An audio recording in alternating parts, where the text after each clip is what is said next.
يعني ايه؟ يعني انا همشي مشي سريع لمده 20 دقيقه بس بنفس حجم الخطوه بتاعتي، تمام؟ انا هجري على المشايه جري خفيف لمده 15 دقيقه بس هي نفس السرعه على المشايه، ما بزودش ما بنقصش كل شويه، لا هي نفس السرعه.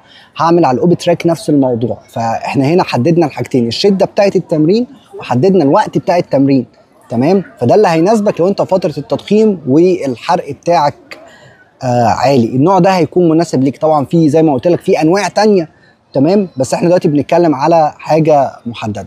طيب هي اللعبه كلها اصلا فين؟ وايه الهدف الاساسي من ان انا اقول لك الشده بتاعتك تكون قليله والسرعه بتاعتك تكون ثابته؟ انك انت تحافظ على الحاجتين. اولا النفس بتاعك يكون ثابت خلال فتره التمرين، وبالتالي ضربات قلبك ما تعلاش عن المعدل اللي المفروض تفضل محافظ عليه عشان خاطر ما تخشش في المرحله الثانيه انك انت تخس، مش بس انك انت عايز تحسن اللياقه البدنيه بتاعتك في فتره التضخيم بتاعك وتخلي عضلاتك شكلها احسن.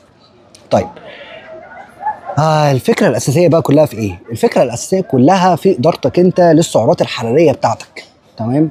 والله لو قدرت تتعامل ومعاك مدرب شاطر عارف يتعامل مع السعرات الحراريه بتاعتك يبقى خلاص تقدر تلعب كارديو كمان وباي نوع.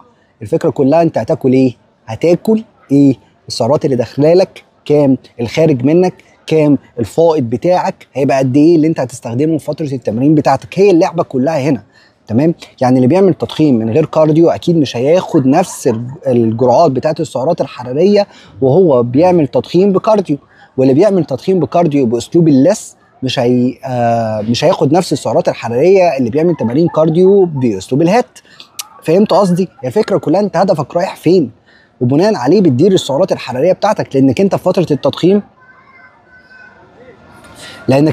سوري انا جالي تليفون. انك انت في فتره التضخيم مهمه انك انت يبقى عندك فائض سعرات، ففائض السعرات ده تقدر تستغله وجسمك يقدر يستغله في عمليه الضخامه العضليه.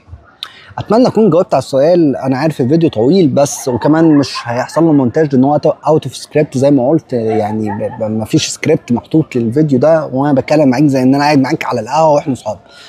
فما تسمعش لاي حد، تمام؟ لا اي حد ممكن يروح ياخد كورس هرمون يبقى شكله ممتاز، بس مش معنى شكلك كويس وعندك عضلات انك انت تطلع تتكلم في الرياضه، تمام؟ ما ينفعش. ولو حبيت انك انت تعمل كده وانت مش مؤهل لكده، على الاقل حاول انك انت تبقى مؤهل لكده. حاول تروح تدرس، حاول تروح تقرا، حاول تروح تتفرج. ما اعرفش هتعملها ازاي، اعملها بطريقتك بس اتاكد من المعلومه. ارجوك اتاكد من المعلومه اللي انت طالع تقولها عشان خاطر الموضوع صراحه بقى يعني بقى فوق الطبيعي. يعني اشوفكم في فيديو جديد ومع السلامه.